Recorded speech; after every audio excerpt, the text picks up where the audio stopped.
Good evening and salutations, my Days of Elias fans. I'm gonna be honest. There's parts of this episode that works, and then there's other parts of this episode that is just like,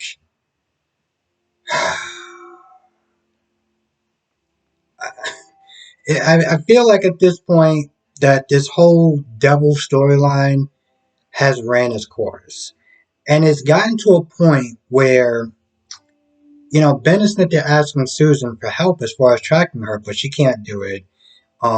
Even with an object. But, she talks about their psychic link and everything like that. And so, long story short, Ben isn't there trying to reach her by using a Romeo and Juliet book and reciting poems. Kind of like what they did the last time that he had to sit there and find her. So they're doing this whole thing back and forth, and Sierra's like, "Oh, I can hear him. I can hear him. This, that, and the third." And of course, Allie's like, "No, what are you talking about? That's impossible. This, that, and the third." And it gets to a point where, I guess Ben is able to communicate with her, telling her that he's alive and everything, and he wants to then try to find out where she's at. But of course, the devil, cut the connection before he was able to get a location. Now at this point, Sierra's like, "Yo, listen, I gotta sit there and find him." Because earlier Allie told, at this point, I feel like the devil is starting to become really bad at lies, and I felt like that was kind of that was kind of one of your things is that you're the master manipulator and liar and things of that nature, but yet you're telling these half-ass bad lies like, "Oh, well, the cops are here," but they left. They went to the docks. Um, And of course, Yara's like, that makes no sense. Why would they just show up, not really even talk to me, and is just hanging out at the docks? Like, really? So we're just kind of left here unprotected. There's nobody at the door or anything like that, and Evan's out there that could just kill me at any point in time? Come on, bro. So at this point, she's like, "Yo, listen, I'm gonna sit there and find him," and you know, Allie's all like, "Oh, well, you can't leave. I'm not going. You're not going." Ciara kind of looks at her like, "Yo, I'm not your damn prisoner.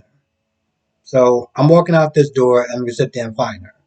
Now at this point, the devil's powers just really seem to be whatever the writers need them to be.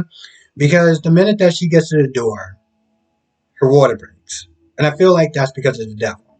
Like, I really do. I feel like at that point, that was the devil's way of something they're stopping her from, her leaving and, him getting the baby and everything like that.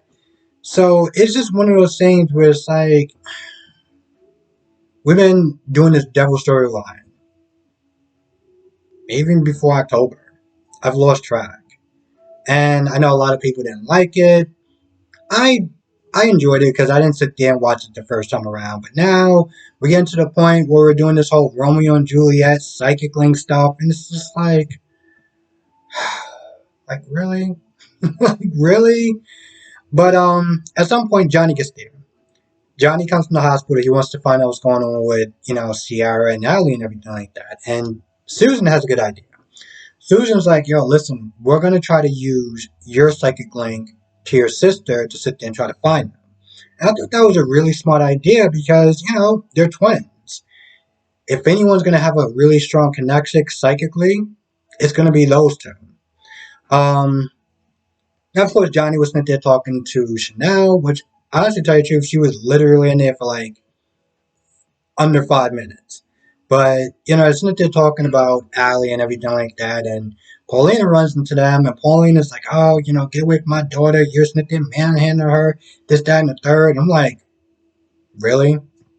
Really? Even after Chanel tells her about, them both being possessed, and this is why they did what they did, she's still sitting there trying to talk, a little bit of dirt about them. "Oh, those evil twins, this, that, and the third." And I'm like, and yet you're sitting there letting back somebody in your life who would beat you to the edge of your life. Like, really? But you want to sit there and come at Johnny and Allie, even though that you know that they were possessed by the devil, that it wasn't literally their fault for what they did to Chanel, which, by the way, was just pretty much breaking up with her, as opposed to you letting back in Ray, who would physically abuse you on a daily basis. Really? Um, Now, at some point, Paulina was in Lonnie's room, making sure she was okay, and Lonnie was thanking her. Ray comes in there to sit there and kind of cover his ass by sitting there saying, "Hey, did he wake up? Is there any change? This, that, and third?" Whatever. Abe gets there, and Abe is like, "Yo, there's too many damn people in this room." And looks straight at Ray, but Paulina leaves, and Ray's like, "Oh, look what you did." And, he gets on him for the fact that, Abe rejected Paulina knowing that, she had feelings for him. They get into an argument. Lonnie shuts it down. Ray leaves because he has a call. And Abe is like, yo, I don't trust him. And this is the part where it started to annoy me because Lonnie's sitting there defending this man, talking about, oh, he's a changed man ever since he got off the drugs and he's been supportive and helping us out with the twins, this, that, and the third. And, Abe is like, yo, I talked to Nicole, and men like that rarely change. And I don't know. I find it very. I was finding it a very difficult scene to sit there and watch her defend him. I mean, here's the thing. I know what he did was in the past, as far as her knowledge to Paulina, but it's just one of those things where it's like second from being a p word. Some things it's just very unforgivable. Now they did talk about Beth and the fact that Lonnie was like it was very weird how she was acting. Saying that she wanted to talk, but then just abruptly leaving and acting like it wasn't really that important. Neighbors was like, call her. Now, before Lonnie calls her, um, Beth was actually at the hospital to try to get some medication, some pain medication from Tripp. And even though Tripp asked her a bunch of questions as far as like, who did this? Could I help you? Could I get a female officer? What could I do for you? He kind of realized that he wasn't getting anywhere, so he just gave her a pain medication and, you know, kind of sent her on her way more or less. Now, Beth did wind up running to Ray, and Ray was like, yo, you gotta leave town. And, he was like, yo, they're in the movie, you can't be sitting there looking like that. I don't want you out in public. And he said, on pretty much, is like, yo, listen, if anyone finds out what I did, you're dead. So she books the first flight to LA ASAP. And she does want to get in a call from Lonnie, but she kind of brushes off like, oh, well, nothing happened. And, it wasn't really that important. But Lonnie just has this very sinking feeling like something was just kind of off about that. Can't really think about it too much because she's focusing on her energy on Eli, which, by the way, he does want to waking up today. But, I mean, let's be honest, he's not going to sit there and remember.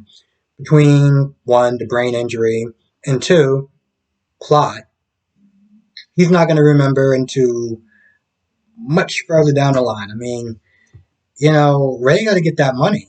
Ray got to get that money. He's getting called from investors, and they want that money yesterday. And, even though Ray's not, they're trying to explain to them, hey, I'll get the money soon, this, that, and the third, they hanging up on him. They're like, yo, we ain't playing games.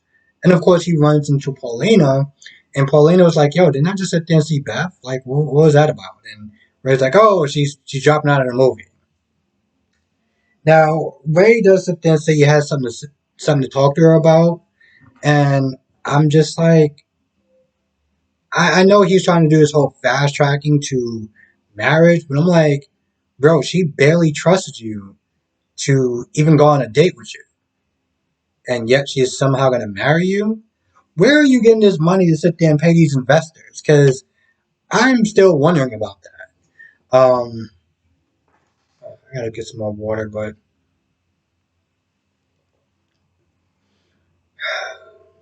I don't know what the hell you're gonna do between getting calls. I guess he has his whole little side hustle going on, but I'm just wondering.